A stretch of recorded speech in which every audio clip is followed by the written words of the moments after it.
stuff Yes. walking around. Minions. Huh? Minions. Yeah. What do they do? But they're ready to come and frack. They laid all the stuff in.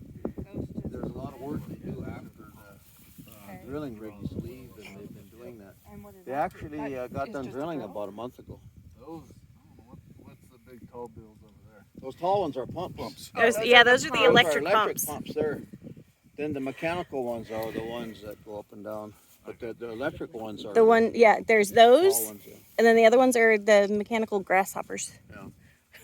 That's So what they those remind me. pump while you pull from here. Correct? Well, these are new. No, these Oh, are those are wilds that are different. done already. Gotcha. They go the other direction. These will go this way, these 5. So they go 2 miles down to the Bakken Formation, then they go a mile that way.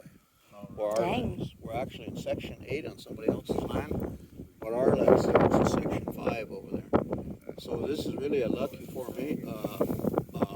spacing because it's only 2 sections.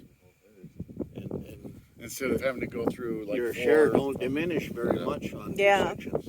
So if you get 6 sections, your 4% goes down to 1% or whatever. you Yeah. know? Yeah.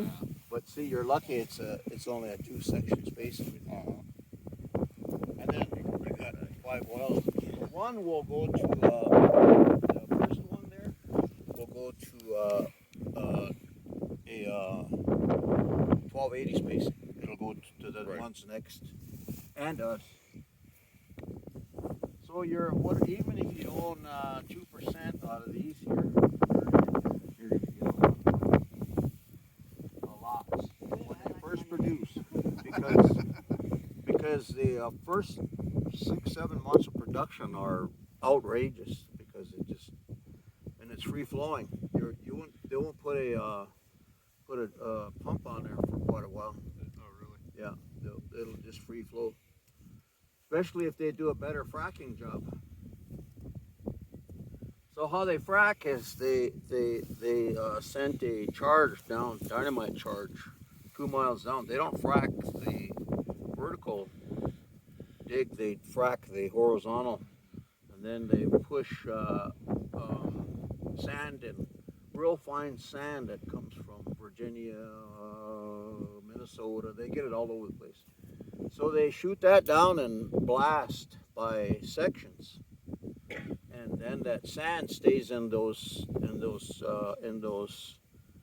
fractured rock, and that's what keeps the oil flowing. So if they do a good job of fracking, these things will run on their own without a pump a long time. So what do they do with the excess? Like after they frack, what do they do with? They don't use water at all. They use water, yeah, water. What do they do with water the water mixed in. after the fact? Well, see what happens when they're done fracking, they'll have to do what they call flowback, and all that waste and everything comes out till it's pure oil. Then they shut it off and they haul all that waste away, and it goes to what's called OS&D, and they separate the chemicals, the water, the rocks, and then the oil. 40% of it is oil, and guess what? We don't get paid for it. Oh, really? So I'm fighting that fight too. So because everybody's lost on this reservation. Everybody thinks they're making a lot of money off this, but they're probably only making 60-70% of Of what they should. potentially what it should be. Are fracking laws different on our land than like the government fracking laws? This is government. This is the Yeah. It's all federal. It's under the Bureau of Land Management. So when you get into this argument with the BIA about something, they blame the BLM, and the BLM turns around when you go see them, then it's a BIA. So I get them all in one room, so they blame another government agency called ONRR. So I got all 3 of them in one room in my office in February of 2017. Guess who they blamed? The oil companies.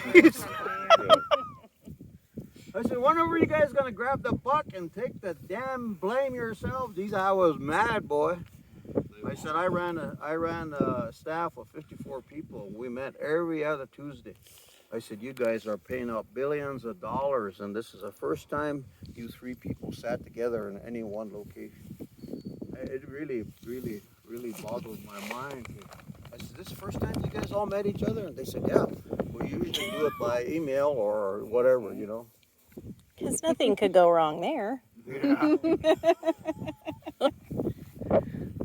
When I was a kid growing up, this road that would follow us was the original road that went through here. And I used to be breaking horses about 19 years old, and I'd be riding them through here. Nobody else around here.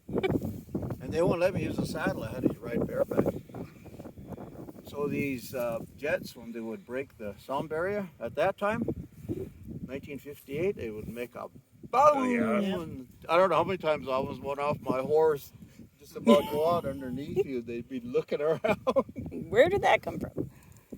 Then all of a sudden, they figure out a way to stop that noise, you know, when they break the sound barrier. So Actually, jets you know do what? it all the time now, but you don't even hear it. Actually, you know what happens? They're not allowed to break the sound barrier. Really? Over the states. Well, they can, but it has to be in a controlled area. Yeah.